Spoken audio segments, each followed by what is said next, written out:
Me again.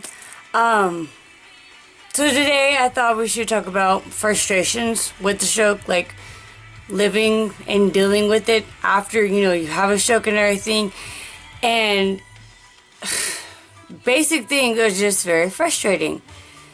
It is very, very frustrating, as if I realized today. Today was very, very frustrating for me. After you have your stroke, dealing with things is hard. Basic things, it's hard to do. Like, for instance, walking. You know you should walk. You know how to walk. But you can't because you're not coordinated enough, or your leg, your left or your leg, or your right is affected. And so that your stroke is preventing you from walking. And just simply taking one step, and you want to walk, like from here, which is my shelf, to the bed. You want to do that, but you can't. That is so frustrating. It's mind-boggling how basic things are hard now. It's so hard, and it's harder for people to get it if they haven't been affected by it. Because doing basic things and not having that outlet to just talk to people and not having them get it, it really stinks. Like, yes, you have friends and family and you can vent to them and all that great stuff, but they don't get it really. And I'm not saying that's wrong of them, and it's not a bad thing they don't get it, but it sucks. Because you've got all these basic things that are so easy for other people. But for people who've been affected by a stroke, it's hard. Because you can't do it. You just can't. And it sucks. Like, it's very frustrating. It really is. Like, some days I'll get up and, it's a pretty good day.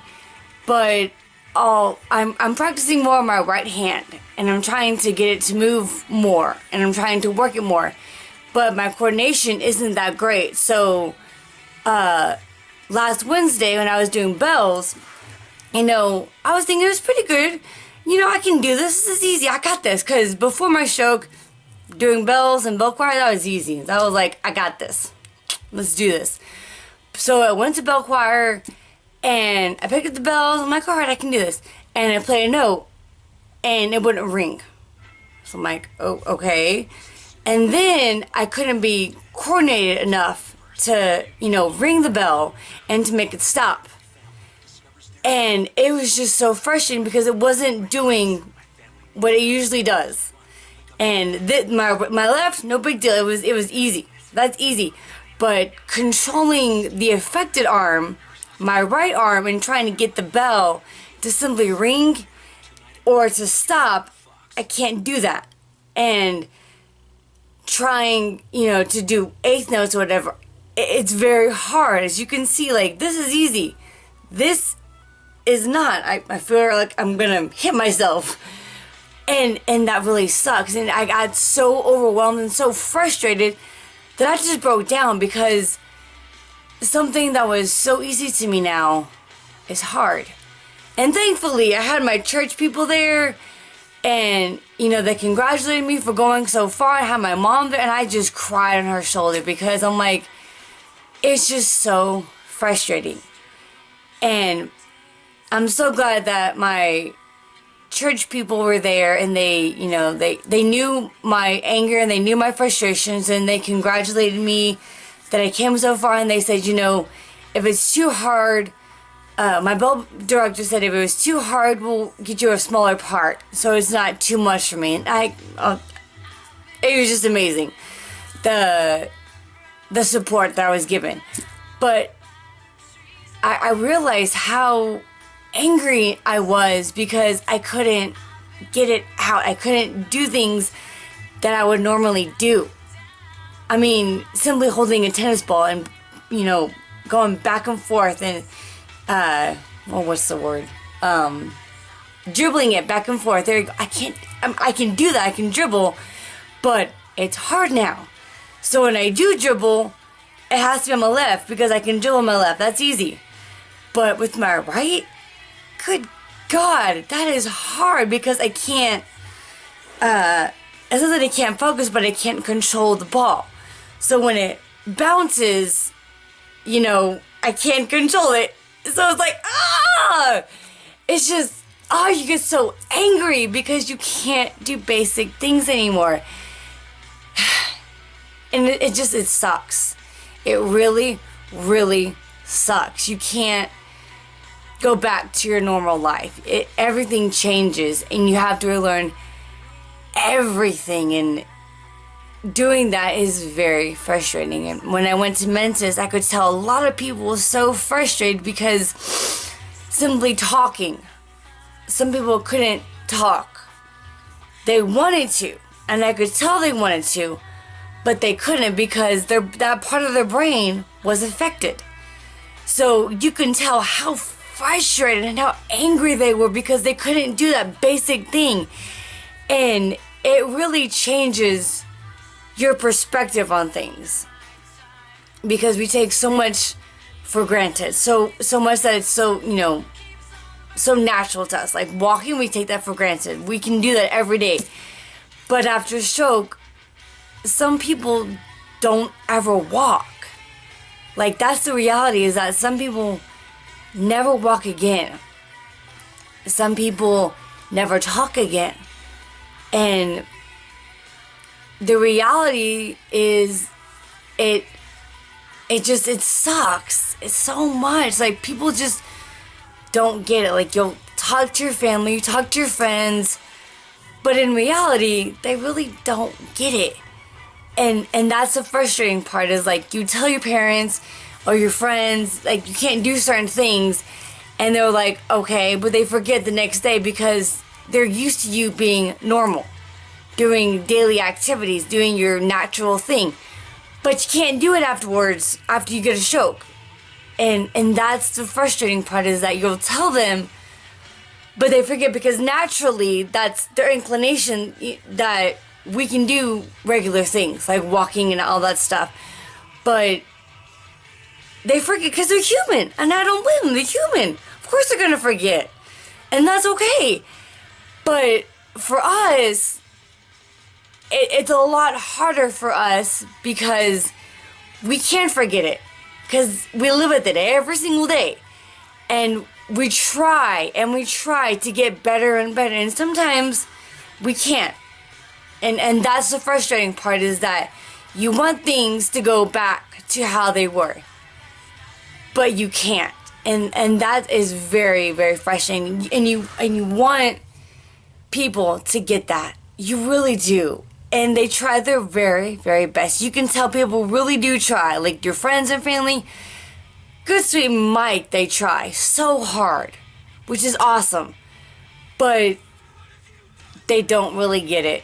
And again, I wish I had another word for frustrating. I'm like drawing a blank here. I know all these, like if I had a thesaurus, I would say so much, you know, right now, but I can't because I'm like, So, you know, your thinking ability, like before my stroke and everything, because I was a reading teacher, I could give different words for, you know, for frustrating, I could give you different words. Now I can't, because I'm like, I'm really thinking, I'm like, I don't know, and that's frustrating too. So, it sucks. It really, really, it's like, seriously? And you want to get even more angry. But you can't. You have to just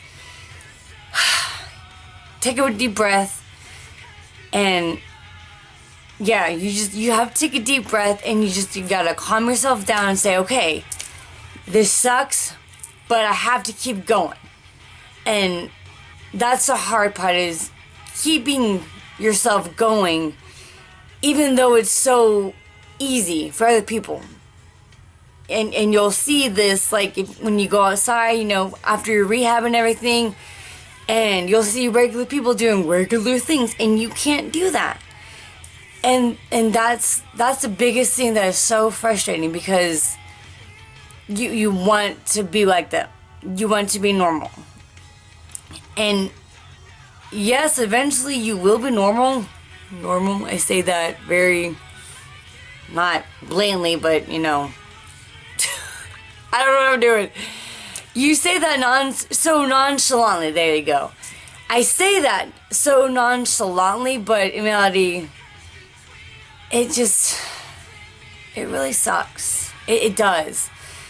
Because it's like you wish somebody could come into your body for one day, just one day, and you wish people could realize, oh crap, they have this issue and they have that issue. Well, no, duh, of course I have that issue. I've been telling you this. But you forget the next day. You know, you have like a war inside of your mind. Like, you want people to get it, you want people to understand it, but you can't.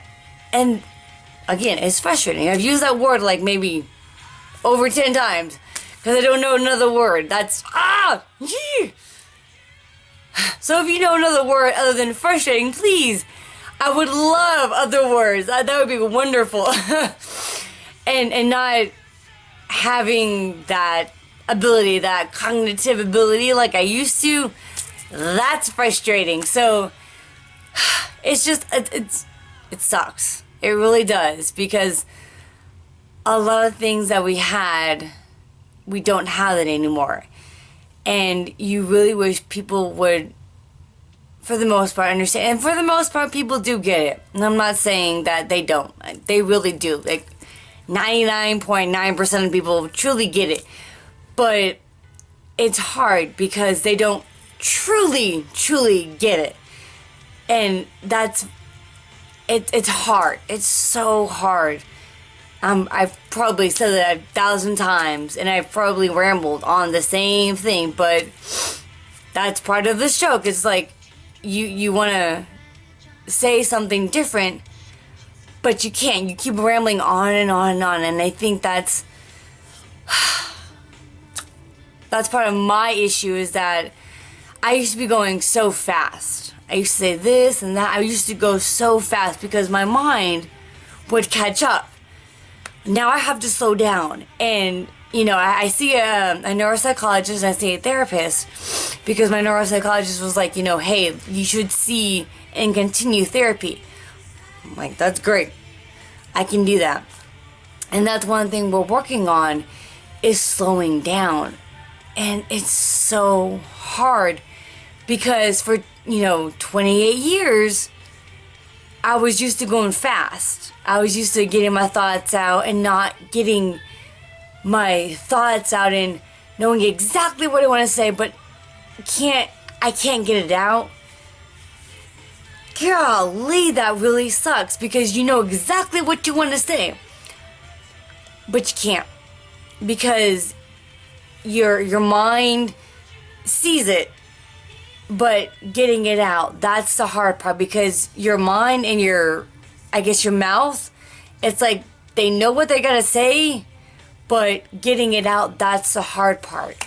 And sometimes forming words, forming sentences, that's still hard.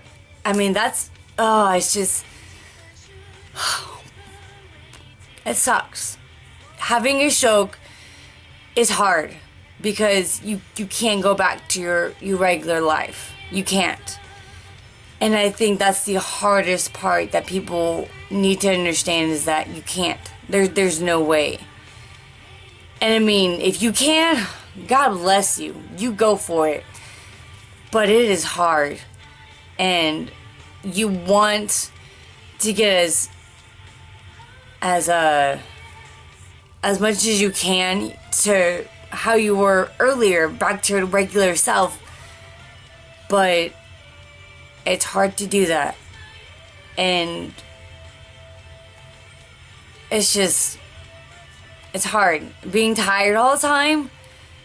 I'm 28, and at work, when I go to work and everything, I can't do it sometimes because I'm just so exhausted. So, in the afternoon, I have to have coffee or something because I'm so tired. And that's because my brain's tired, my body is tired, And I'm not used to that. I'm really not. And that's what's so hard, is that I come home sometimes, and if I don't take like a 30-minute nap, I'm exhausted by 8 in the like 8 at night. And that's hard, because you want to keep going and you want to keep doing stuff, you know, that you used to do, but you can't. And it's just, it sucks. It really sucks. And dealing with it, it's hard. It is very hard, and it's very difficult. That's another word. I don't know if I ever said difficult. There you go. But it's difficult. It is very difficult, because you know what you gotta do, but you can't do it. So, yeah, living and dealing with a stroke is very hard, very frustrating, very difficult. You can do it, because I always want to end on a positive note, is that even though it's super frustrating, super hard, super difficult, you know, take a good deep breath and try again. Keep on trying, because it's going to be hard. It's going to be very hard, but you know, you can do it. I promise you. You can. I know you can. Anyone who's watching this can do it. So, there you have it. And if anybody, again, frustrating, if you have any other words, please let me know, because I'm like, I'm still drawing a blank. So, until next time, bye.